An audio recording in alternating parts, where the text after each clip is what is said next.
Сәлеметсіңдер ме, балалар? Дүниетану пәні 2 сынып.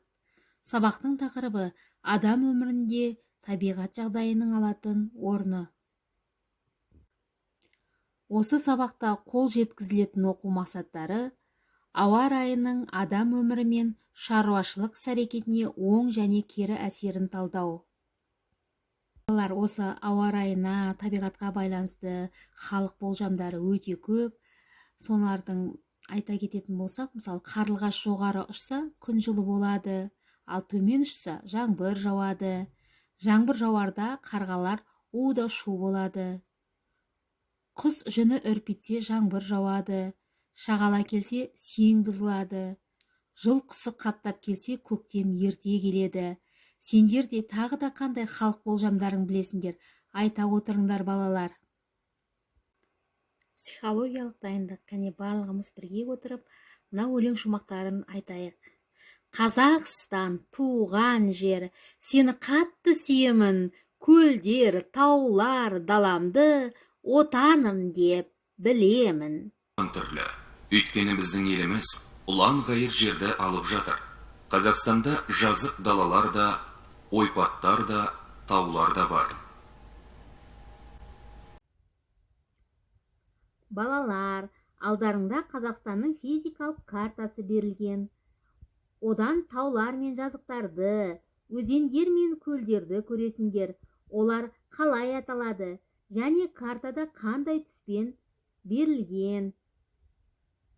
Сөз қырау ойыны, балалар. Мына алдарымыздағы суреттердің бірінші әрпін ала отырып, сөз қырайық. Кәне, балалар.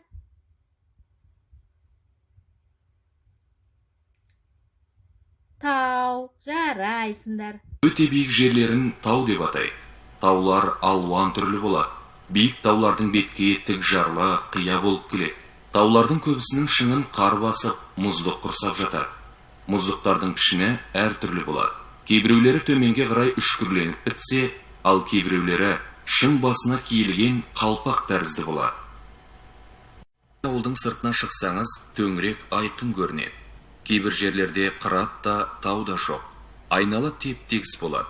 Мұндай жерлер жазықтар деп аталады. Картада олар жасыл түспен беріледі. Де ойыш жазықтар кездеседі. Жазықтың бұл түрін ойпат деп атайды. Мысалы, Каспий маңы ойпаты теңіз деңгейінен төмен орналасқан, және ол картада қою жасыл түспен белгіленеді. Балалар, сен тұратын мекеннің табиғаты қандай шаруашылықпен айналысуға қолайлы? Қажетті еңбек түрлерінің астынсыз: егіншілік, мал шаруашылығы. Кластер әдісі, балалар, қауіпті табиғат құбылыстары. Қандай қауіпті табиғат құбылыстары бар? Соны табып, қазір дәптерімізге жазамыз. Адамға қауіп тудыратын табиғат құбылыстарын жазамыз. Жер сілкінісі, қатты боран соғысы. Тағы қандай білеміз, өзіміз жазамыз, балалар. Үй тапсырмасы: өзің тұратын жердің бедерін анықта. Жазық, қырат, таулы жер.